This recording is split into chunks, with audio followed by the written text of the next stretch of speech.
يا صباح الفل على حضراتكم مرة تانية. الحقيقة انه الفقرة دي فقرة لطيفة جدا لكل الامهات والاباء اللي عندهم اولاد فترة امتحانات وبيحاولوا يحافظوا على النظام الغذائي ليهم. يمكن بالصدفة فترة الدراسة هي بتكون فترة نمو الاطفال، وبيبقى مهم جدا ان احنا نهتم بالتغذية بتاعتهم، خصوصا بقى ان احنا دلوقتي في فصل الشتاء وعندنا امتحانات، فالتغذية لازم يكون ليها اساس. عشان كده معانا على الهاتف دكتور هشام الوصيف، استشاري السمنة والنحافة والعلاج الطبيعي. صباح الفل يا دكتور.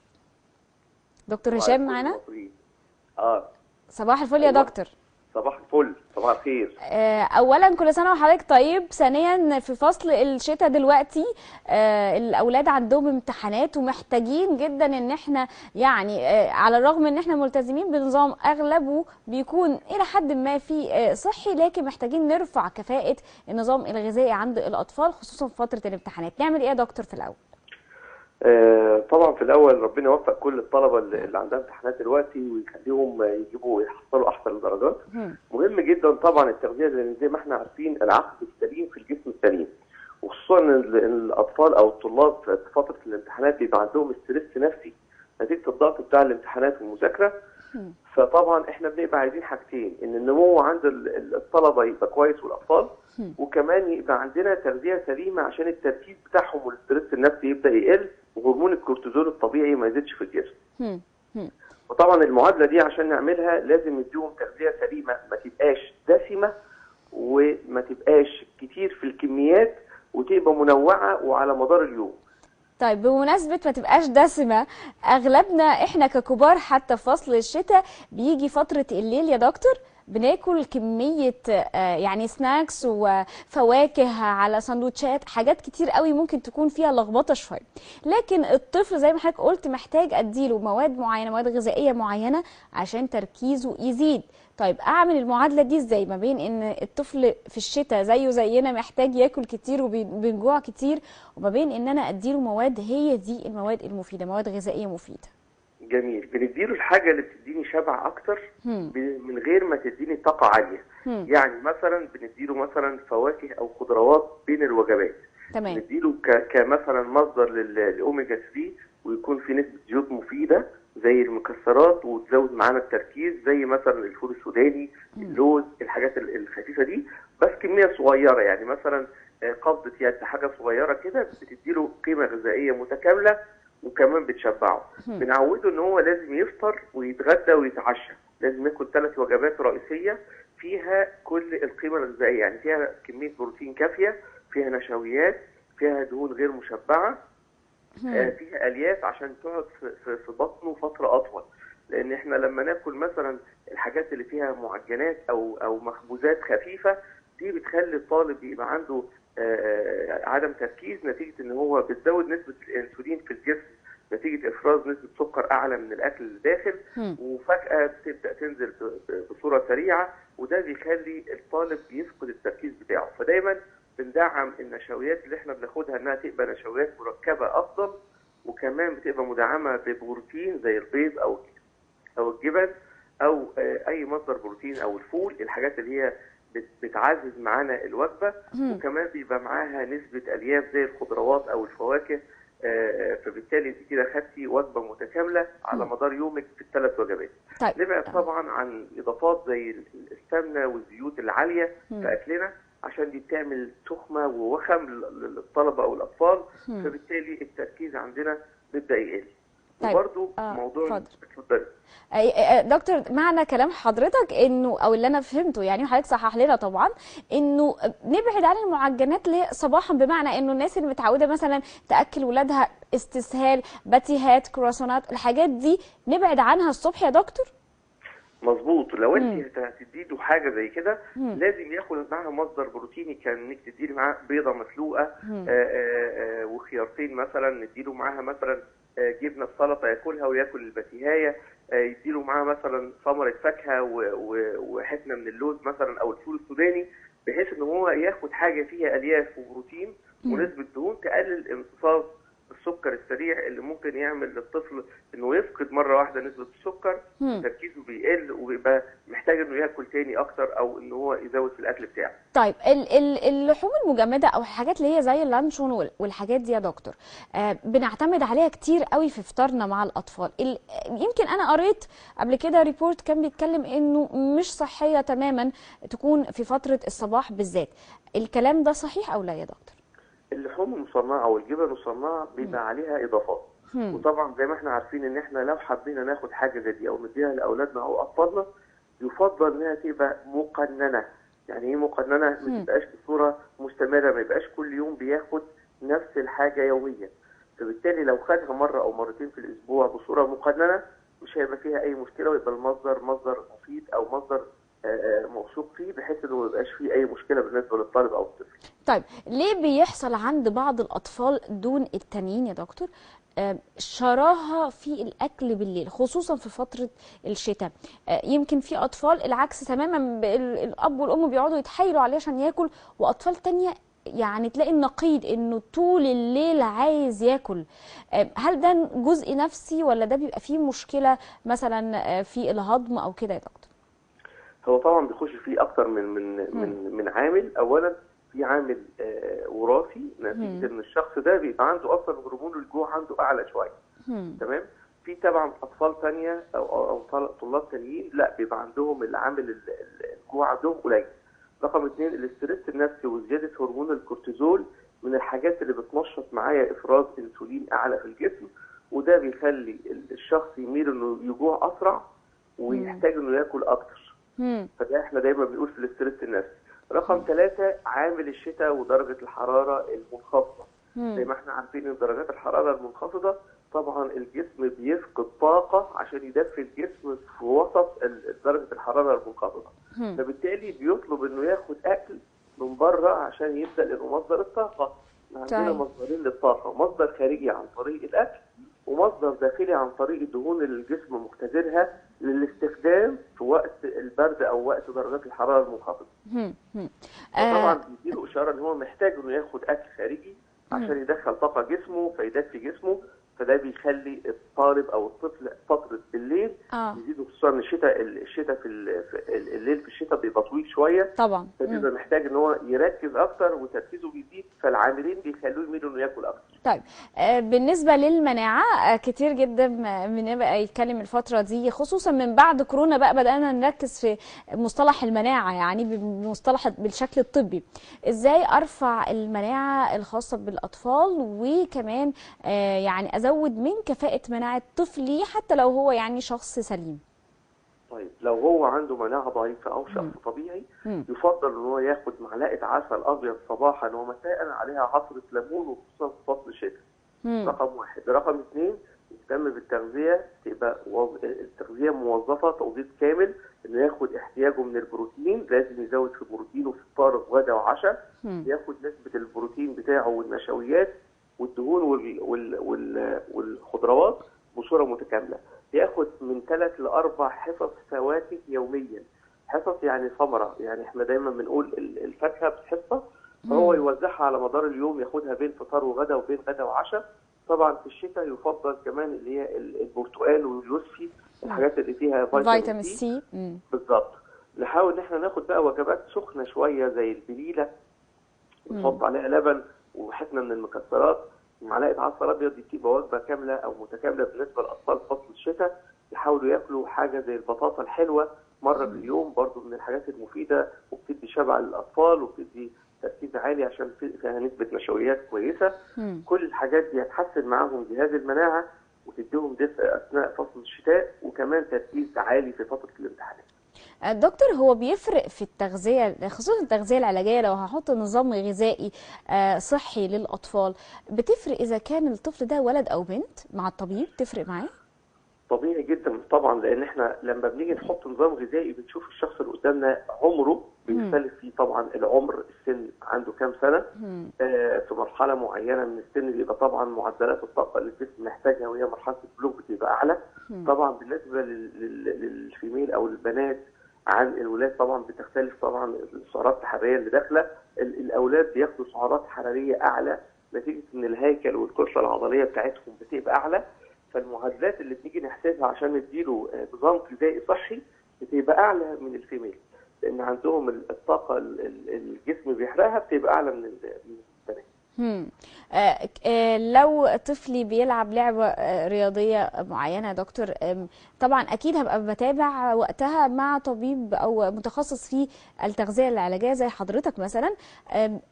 هل مثلا لو أنا وقفت الألعاب دي في فصل زي فصل الشتاء أو وقت الامتحانات، بيحصل زي ردة فعل عند جسم الأطفال وبيبقى فيه شراهة جامدة، إزاي أتحكم في الموضوع ده؟ النقطة دي مهمة. احنا طبعا الرياضي في تغذيته مختلفة عن الشخص السليم او العادي. حتى لو طفل يا دكتور؟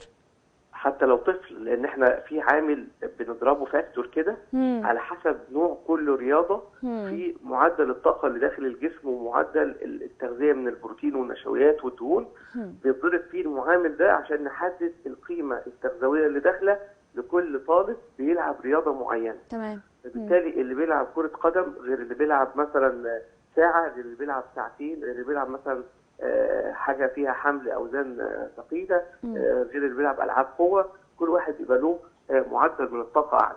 طبعا الطالب اللي كان بيلعب رياضة وفترة الامتحانات بدأ يريح أو يقلل المجهود الرياضي، لازم معاها يبدأ يقلل الطاقة اللي داخل الجسم، لأن هو ما عادش بيحرقها زي الأول. صحيح. للأسف إهمال العامل ده بيخلي الطالب أو الطفل بيحصل له خمول وكسل، وما ينفعش ان هو يسيبها مره واحده.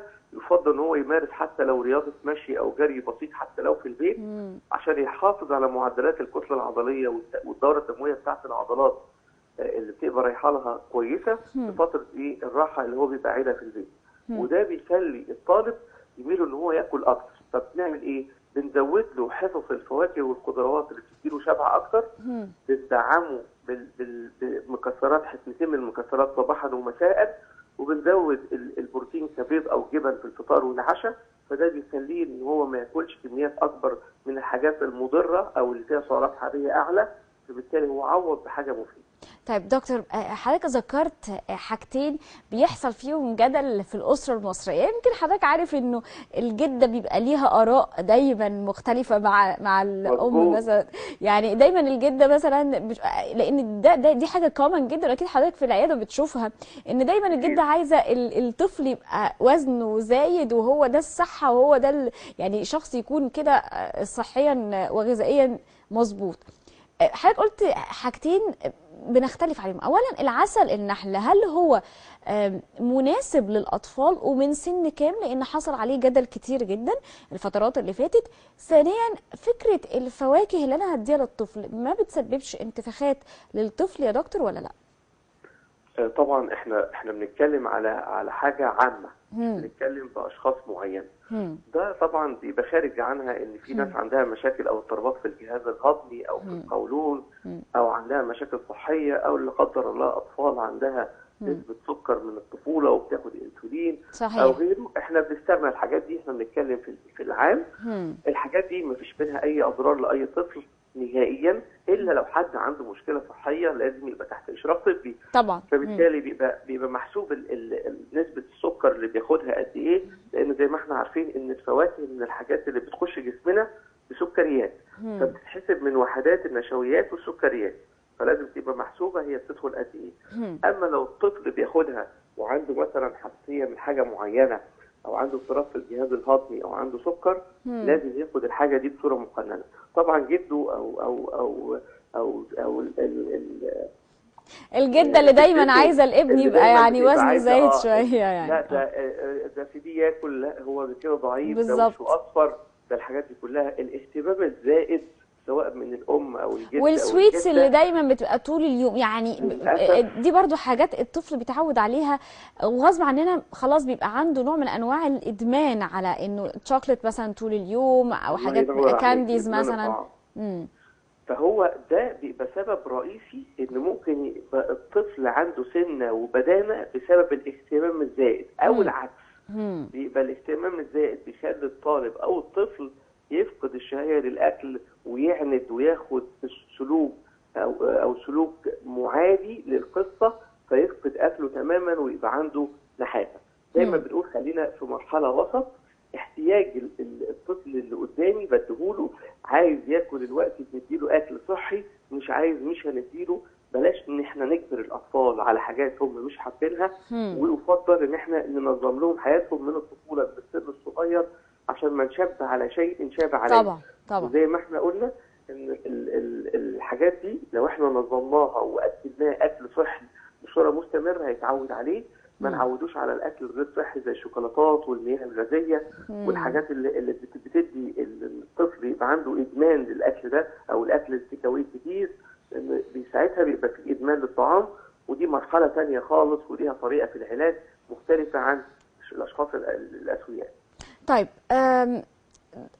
برضو بعض الامهات مؤخرا بتقول ايه، يمكن انا شفتها شخصيا يا دكتور، تقول ابني رايح الامتحان، بس بيبقى غالبا اللي هو فوق ال 8 9 سنين، ابني رايح الامتحان الصبح، فانا هديله مج مثلا في بعض المشروبات اللي فيها كافيين عالي، اللي هي بتبقى فيها مثلا سكر ومبيض والنوع من القهوه، انواع مختلفه. هل ده مناسب للطفل؟ وهل فعلا بيزود التركيز يا دكتور عنده؟ الكافيين من الحاجات المهمة اللي ممكن الشخص يعتمد عليها في فترة الامتحانات أو الدراسة. بس زي ما احنا عارفين الحاجة إذا زادت عن الحد بتقلب للضد. بس مناسب لطفل يا دكتور؟ لا، الأطفال من سن كام يبدأ ياخد كافيين؟ بالظبط. يعني القهوة والاسبريسو والامريكان كوفي، الحاجات دي مناسبة؟ الحاجات دي للكبار أفضل من الأطفال. احنا عارفين إن جسمنا بيفرز أصلا كافيين بصورة معتدلة. صحيح. يعني في جسمنا المواد اللي بتديني إحساس بالتركيز والسهر وكل الكلام ده. بس احنا طبعا لما بناخد كافيين خارجي بصورة أزيد من الاحتياج، سواء للكبار أو الشباب، ده ممكن يعمل إجهاد للجهاز العصبي، وبيخلي الشخص بيميل إن هو مش بيفوق أو بيركز إلا لما بيشرب كافيين ويحصل إدمان. صحيح. عشان كده دايما احنا محتاجين من 250 ل 300 مللي جرام كافيين. لو احنا محتاجين حاجه زي كده بناخدها بصوره القهوه مثلا بتديني مثلا 100 جرام كافيين، الشاي بتديني 50، فانت بتاخدي مثلا كوبايه او 2 او 3 على مدار يومك وبتوزعيها، فبالتالي بتديك الاحساس بتبقى متوازنه الى حد ما. بتبقى متوازنه. اما في سن الاطفال لو احنا ادينا له مثلا، لو هو ما بيحبش انه يشرب مثلا كوبايه اللبن او الحليب، وحطينا له عليها بعض من الشاي او النسكافيه بحيث انه ياخده في فتره الصباح كنوع من انواع مغيرات الطعم. بالظبط. او مناسب ان انا اعمل كده؟ مناسب ان انا اديها له، بس كميه في اليوم مره واحده، وتبقى مخلوطه بحاجه ثانيه بحيث ان هو يتقبلها وما تبقاش فيها اي مشاكل بالنسبه له. يعني لو فكره بس انه اكثر له الطعم بس، او الفكره عنده انه ده لبن وانا لازم اشربه، يعني مقبوله. بالظبط. وما نعتمدش ان احنا نديها له بقى كل شويه اشرب كوبايه شاي او قهوه عشان تركز وعشان تصحصح انت بتنام نهائيا، لا خالص.